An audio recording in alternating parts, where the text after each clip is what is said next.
I'm in 2 of his books. So good to have David and Avis with us. Marguerite's brother-in-law, good to have him with us today. We're talking about time. As you know, that's been the underlying theme for the last several weeks, is time.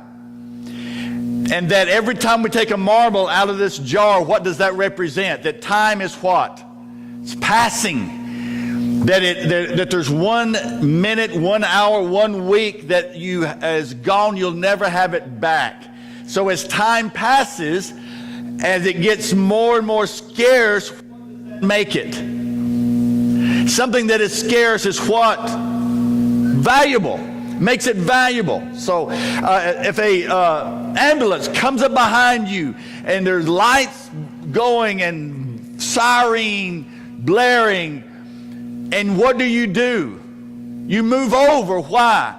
It's urgent. Time is important. There's a person here that's sick or that might die, and we need to get through. We need to get past. Need to get to the hospital. Time is important. It's passing, and life is at stake. It's urgent. And I want to communicate to you the same urgency, the same importance about what we're talking about. That time is passing. And that what is happening is urgent. And so if it's urgent time, what do you need? You need to do something about it, right? How many of you still have a marble? If you don't have one, the ushers will give you one when you go out to carry in your pocket to remind you that time is passing, it's urgent, and that what we're dealing with is important because time is passing. And if you've noticed, particularly with your families, there's been a lot of family stuff for the last month.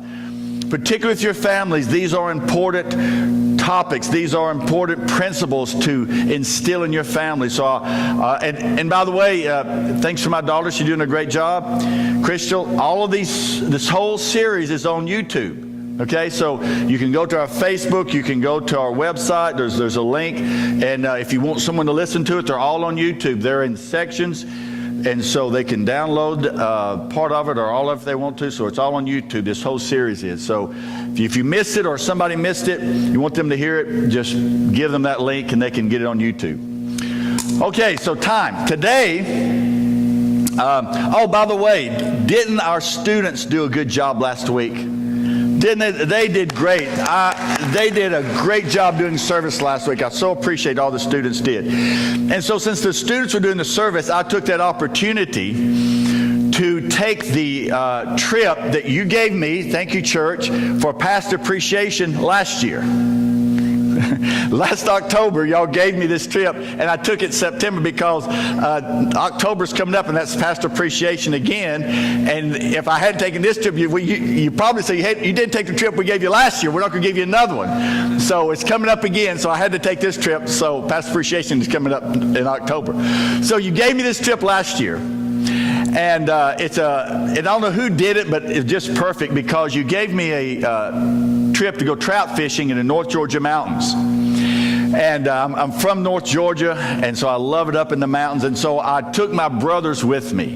And so here we have a picture of myself and our guide, great guide, a Navy veteran, been trout fishing and fly fishing his whole life. He guides in the summertime. He guides here. In the wintertime, he goes down to the Keys and guides for tarpon and permit and bonefish. Great guy. Then my younger brother Neil and my older brother Mark, and that's the 3 Dekich boys right there. And so we are brothers, not just in kinship, but in relationship. We truly are brothers together. Our dad has taken us fishing our whole life. Here's another picture of us. That's the last fish we caught as we were coming out. That's my younger brother Neil, my older brother Mark. It's a trout that we caught. my dad would take us fishing. And I found this picture back in my archives from years and years ago. Apparently we've been to Florida on a deep sea fishing. There's my younger brother Neil and his stringer of fish. That's my sister Donna.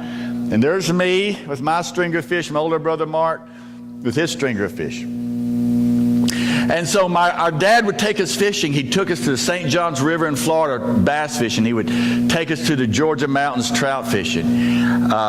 He took us fishing. And so we have done these things together a lot. And so what was special about this trip is, since our dad has passed in March, that we felt it important that we get together again as brothers, and that we not lose that community that we had and that connection, that family that we had. And as a tribute to our dad and all that he meant to us, that we took this trip together.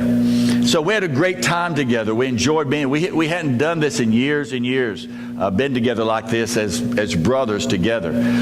Because as we were growing up, I'm surprised that they still speak to me. Because growing up, my older brother and I, we fought like cats and dogs. I don't think there's a Sunday that went by that Mother would not have to come upstairs, because we all slept in the same room, had this big upstairs room, this old house where we grew up. We all stayed in the same room, and pull us apart, hitting and biting and spitting and fighting. We would just get into it every Sunday morning. I don't know why about Sunday. And then you have to go to church and act like we're all holy and righteous, right? Your family ever do that? If you're fighting and fussing the whole way to church and you get to church, smile. Yeah, thank you, love. Praise the Lord. Hallelujah. Good to see you too. And all this time you've just been doing this to each other all the way there. And so we would fight. And now we get along fine. Then my younger brother and I, he slept with me because we had one bed upstairs. We slept. My older brother had a bed, and my younger brother and I had a bed. So we grew up sharing a bed together. And so I thought it was imperative upon me as the older brother to tell him the most scariest, most frightening ghost story I could think of. And so I would tell him these scary stories. And then at night when he would go to sleep, I would sneak out, go under the bed, come up on the other side and grab him. And he would go crazy, scare him to death. I'm surprised he turned out as sane as he did. I know there's some psychological thing going on with him because of how I made his life miserable. He never got a good night's sleep. I scared him every night. But all that's past, and we're getting along great now. We're brothers. We love each other. What I enjoy about being with my brothers is I can be myself. I don't have to, not that I ever put on any facade or pretense, but with them, we're just comfortable with each other. I know what makes them laugh. I know what makes them mad. I know what they like to eat. I know what they don't like to eat. I know what they're going to say before they say it. They know what I'm going to say before I say it. I feel at home when I'm with them. You know what that's like? You know what it's like to feel at home with somebody? To feel like this is where I belong. This is my place. This is my family. This is my tribe.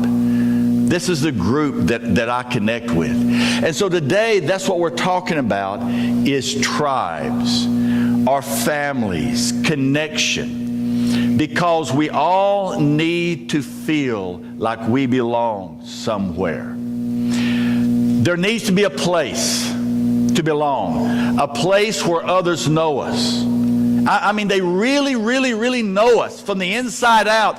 They know the worst of us as well as the best of us, and they don't go away. Do you want a place like that?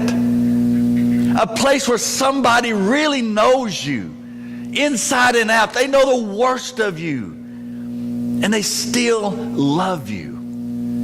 Isn't that amazing?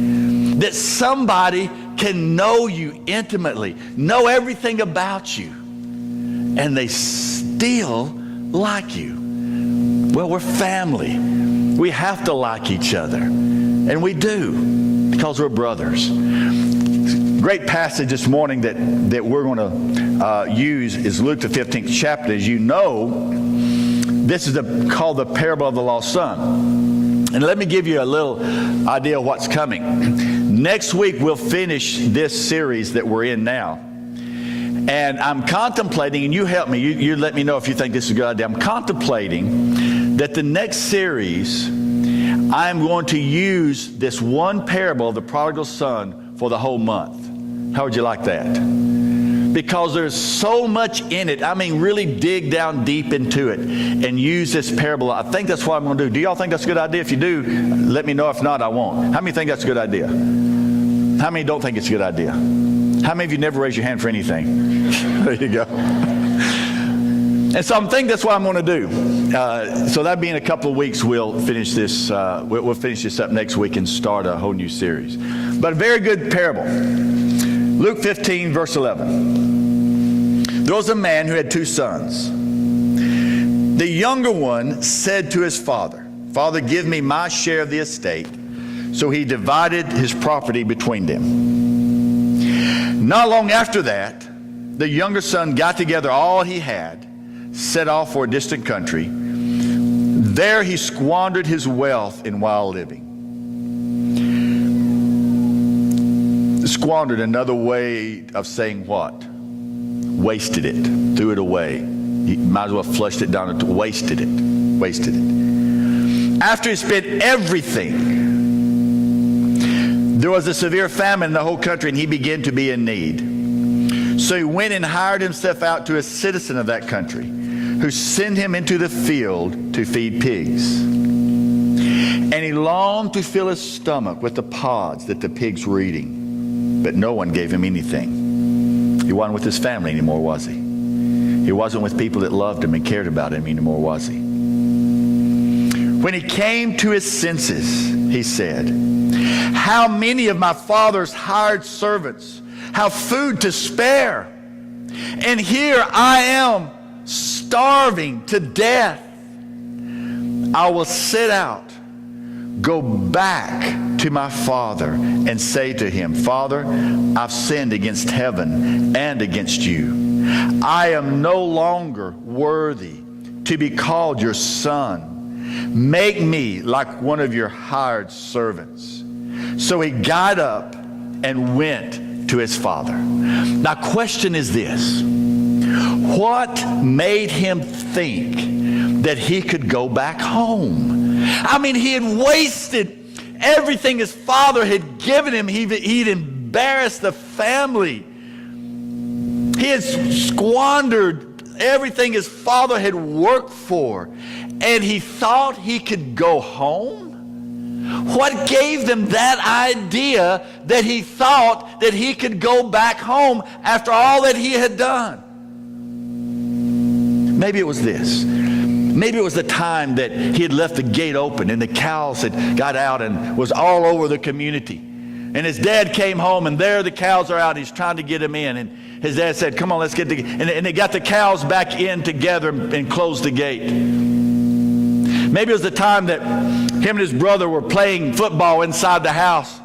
Well, maybe not football. Maybe something else. But they were playing inside the house. And he threw a pass, and his brother went long. And instead of catching the pass, his brother missed it and went through the plate glass window, and it broke. And the mother said, guys, let's just clean it up. Accidents happen. Maybe throughout his life, whenever he made a mistake, whenever he didn't do something right, rather than getting criticized and condemned, he was supported and loved. Not that he wasn't disciplined, but he was disciplined in such a way that he knew that in the midst of that discipline, he still was loved. Would that make a difference in how you grow up?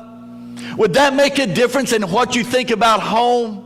Is in the midst of home, there's a place that you can come back to and know that I'm loved and I'm cared for. And no matter what I've done or where I have gone, I can always come back. And here is a family that loves me, that will take care of me, that will take me in. And I am at home here. I can be myself. I don't have to pretend to be anything. I can be who I am because these people care about me. We're family.